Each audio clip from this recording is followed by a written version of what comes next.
Lecture audio du livre La petite âme et le soleil de Neale Donald Walsch par Valérie Alain.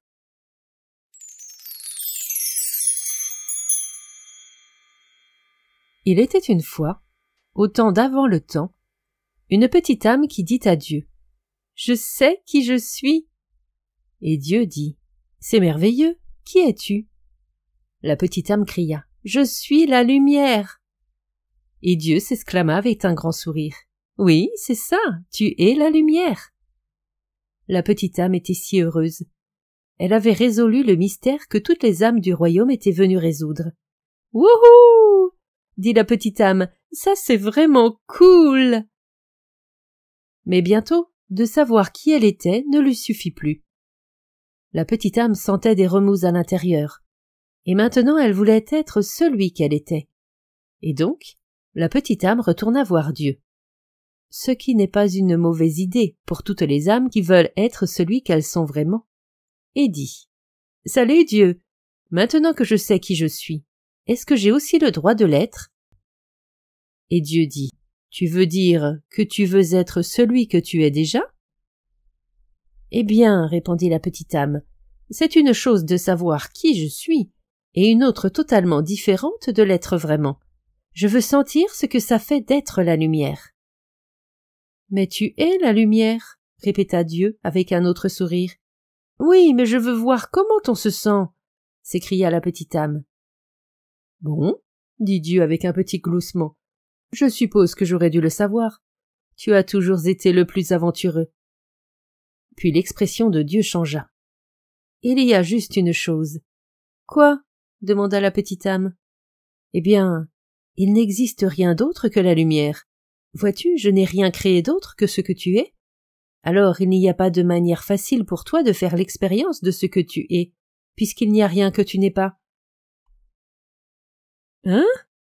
dit la petite âme qui était maintenant un peu perplexe. « Pense-y de cette façon, dit Dieu. Tu es comme une bougie dans le soleil. Oh, tu y es, c'est certain, avec des millions d'autres bougies qui constituent le soleil. Et le soleil ne serait pas le soleil sans toi. Non, il serait un soleil sans l'une de ces bougies. Et ça ne serait pas le soleil du tout, car il ne brillerait pas avec autant d'éclat. Et pourtant, comment te connaître en tant que lumière quand tu es parmi la lumière? C'est là la question. Eh bien, dit la petite âme toute regaillardie, tu es Dieu, trouve quelque chose. Dieu sourit encore une fois. Je l'ai déjà fait, dit Dieu. Puisque tu ne peux pas te reconnaître en tant que lumière quand tu es dans la lumière, nous allons t'entourer d'obscurité. Qu'est-ce que c'est l'obscurité? Demanda la petite âme. Dieu répondit. C'est ce que tu n'es pas. Est-ce que j'aurais peur de l'obscurité? S'écria la petite âme. Seulement si tu choisis d'avoir peur, répondit Dieu. Il n'y a vraiment rien à craindre, à moins que tu ne le décides. Vois-tu, nous inventons tout ceci, nous faisons semblant. Oh, dit la petite âme, et déjà elle se sentait mieux. Puis Dieu expliqua que pour pouvoir faire l'expérience de quelque chose, son exact opposé allait apparaître. C'est un grand cadeau, dit Dieu, parce que sans cela, tu ne pourrais pas savoir à quoi ressemble cette chose. Tu ne pourrais pas connaître le chaud sans le froid, le haut sans le bas, le vite sans le lent. Tu ne pourrais pas connaître la gauche sans la droite, ici sans là-bas, maintenant sans jadis. Et donc, conclut Dieu, quand tu seras entouré par l'obscurité, ne brandis pas ton poing, n'élève pas ta voix, et ne maudis pas l'obscurité. Sois plutôt une lumière vis-à-vis de l'obscurité, et ne sois pas fâché de cela. Alors tu sauras qui tu es vraiment, et tous les autres le sauront aussi. Laisse tant briller ta lumière que tous sauront combien tu es spécial. Tu veux dire que j'ai le droit de montrer aux autres combien je suis spécial? Demanda la petite âme. Bien sûr, dit Dieu en souriant, tu en as tout à fait le droit. Mais souviens-toi, spécial ne veut pas dire meilleur. Tout le monde est spécial, chacun à sa façon. Et pourtant bien des autres ont oublié cela. Ils ne réaliseront qu'ils ont le droit d'être spécial que si toi-même tu reconnais que tu as le droit de l'être. Wouhou! Dit la petite âme, dansant et sautillant, riant et sautant de joie. Je peux être aussi spécial que je veux. Oui, et tu peux commencer tout de suite, dit Dieu. Quelle partie du spécial veux-tu être? Quelle partie du spécial? Répéta la petite âme. Je ne comprends pas. Eh bien, expliqua Dieu, être la lumière, c'est être spécial, et être spécial comprend beaucoup d'éléments. C'est spécial d'être gentille, c'est spécial d'être doux, c'est spécial d'être créatif, c'est spécial d'être patient. Est-ce que tu peux trouver d'autres façons d'être qui sont spéciales? La petite âme resta assise en silence pendant quelques instants. « J'ai trouvé beaucoup de façons d'être spéciale !» s'exclama alors la petite âme. « C'est spécial d'être quelqu'un qui aide, c'est spécial d'être quelqu'un qui partage, c'est spécial d'être amical, c'est spécial d'être attentif aux autres. » Oui, approuva Dieu, et tu peux être toutes ces choses ou n'importe quel élément du spécial que tu souhaites être, à tout moment.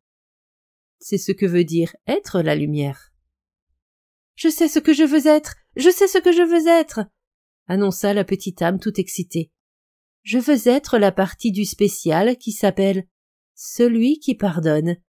Est-ce que ce n'est pas spécial de pardonner? Oh oui, assura Dieu à la petite âme, c'est très spécial. D'accord, dit la petite âme, c'est ça que je veux être. Je veux être celui qui pardonne. Je veux faire l'expérience d'être comme ça.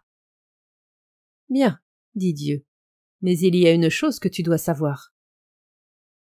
La petite âme commençait maintenant à s'impatienter un peu. Il paraissait toujours y avoir des complications. Qu'est-ce que c'est? Dit la petite âme en soupirant. Il n'y a personne à qui pardonner. Personne? La petite âme pouvait à peine croire ce qui venait d'être dit. Personne, répéta Dieu. Tout ce que j'ai fait est parfait. Il n'y a pas une seule âme dans toute la création qui soit moins parfaite que toi. Regarde autour de toi. C'est alors que la petite âme réalisa qu'une large foule s'était réunie. Des âmes étaient venues de près et de loin, de tout le royaume, car la nouvelle s'était répandue que la petite âme avait cette conversation extraordinaire avec Dieu, et chacun voulait entendre ce qu'il disait. Regardant les innombrables autres âmes réunies là, la petite âme dut acquiescer. Aucune ne paraissait moins merveilleuse, moins magnifique ou moins parfaite que la petite âme elle-même. Tel était le prodige des âmes réunies autour d'elle. Et si brillante était leur lumière que la petite âme pouvait à peine les regarder. Alors, à qui pardonner? Demande Dieu. Eh bien, ça ne va pas être drôle du tout, grommela la petite âme. Je voulais faire l'expérience d'être celui qui pardonne. Je voulais savoir quel effet ça faisait d'être cette partie-là du spécial. Et la petite âme apprit ce que c'était que d'être triste. Mais juste à ce moment-là, une âme amicale s'avança de la foule. « Ne t'inquiète pas, petite âme, dit l'âme amicale, je vais t'aider. »« Tu vas m'aider ?» La petite âme s'illumina. « Mais qu'est-ce que tu peux faire ?»« Je peux te donner quelqu'un à qui pardonner, tiens. »« Tu peux ?»« Certainement, gazouilla l'âme amicale. Je peux venir dans ta prochaine vie et faire quelque chose que tu pourras pardonner. »« Mais pourquoi? Pourquoi ferais-tu cela? » demanda la petite âme. « Toi qui es un être d'une telle perfection achevée, toi qui vibres à une telle vitesse que cela crée une lumière si brillante que je peux à peine te regarder, qu'est-ce qui pourrait te faire vouloir ralentir ta vibration à une telle vitesse que ta brillante lumière deviendrait sombre et dense? Toi qui es si léger que tu danses sur les étoiles et que tu te déplaces à travers tout le royaume à la vitesse de ta pensée, qu'est-ce qui te ferait venir dans ma vie et te rendre si lourd que tu pourrais faire cette mauvaise chose? » « C'est simple, dit l'âme amicale. Je le ferai parce que je t'aime. » La petite âme parut surprise par la réponse. « Ne sois pas si stupéfait, dit l'âme amicale. Tu as fait la même chose pour moi, tu ne te souviens pas? Oh, nous avons dansé ensemble, toi et moi, bien des fois. À travers les éternités et les âges, nous avons dansé.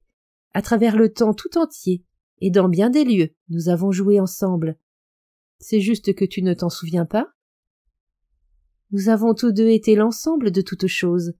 Nous en avons été le haut et le bas, la gauche et la droite. Nous en avons été le ici et le là-bas, le maintenant et le jadis. Nous avons été le masculin et le féminin, le bon et le mauvais. Nous en avons été et la victime et le méchant.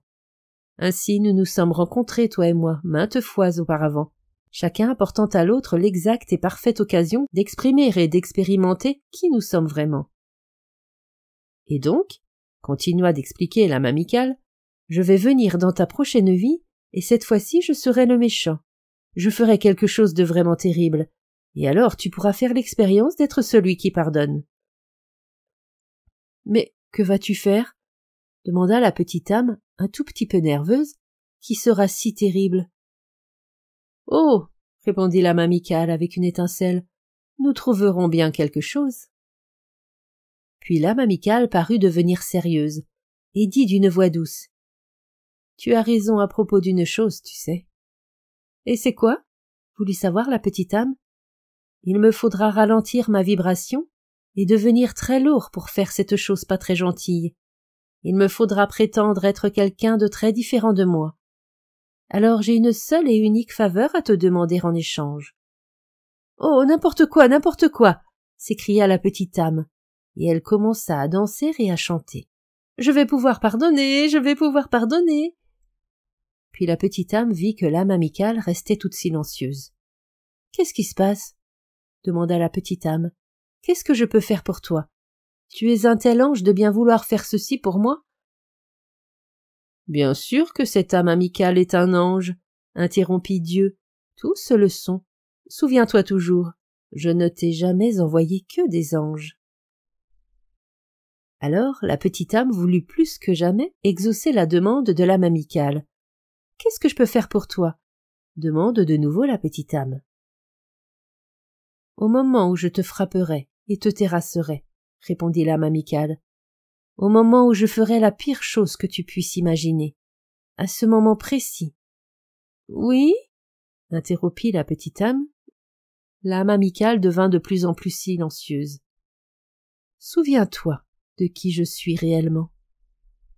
Oh, je le ferai! S'écria la petite âme. Je le promets, je me souviendrai toujours de toi comme je te vois ici même à cet instant. Bien, dit l'âme amicale, parce que, vois-tu, j'aurais fait semblant tellement fort que je me serais oubliée, et si tu ne te souviens pas de moi tel que je suis réellement, je ne pourrais peut-être pas m'en souvenir pendant très longtemps, et si j'oublie qui je suis, je peux même oublier qui tu es, et nous serons perdus tous les deux. Alors nous aurons besoin qu'une autre âme s'en vienne et nous rappelle à tous les deux qui nous sommes. Non, cela ne se passera pas, promit de nouveau la petite âme. Je me souviendrai de toi, et je te remercierai de m'apporter ce cadeau, la possibilité de faire l'expérience de qui je suis. Et ainsi l'accord fut conclu. Et la petite âme s'engagea dans une nouvelle vie, toute excitée d'être la lumière, ce qui était très spécial, et tout excitée d'être cette partie du spécial appelée le pardon. Et la petite âme attendit anxieusement de pouvoir faire l'expérience d'être celui qui pardonne, et de remercier l'âme qui le lui permettrait. Et dans tous les moments de cette nouvelle existence, chaque fois qu'une nouvelle âme faisait son apparition, que cette nouvelle âme amène de la joie ou de la tristesse, et surtout si elle amenait de la tristesse, la petite âme pensait à ce que Dieu avait dit. Souviens-toi toujours. Et Dieu avait souri. Je ne t'ai jamais envoyé que des anges.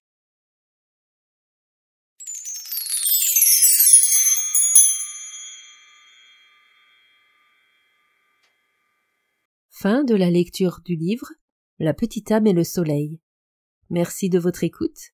Je vous rends vos oreilles. Cœur avec les doigts.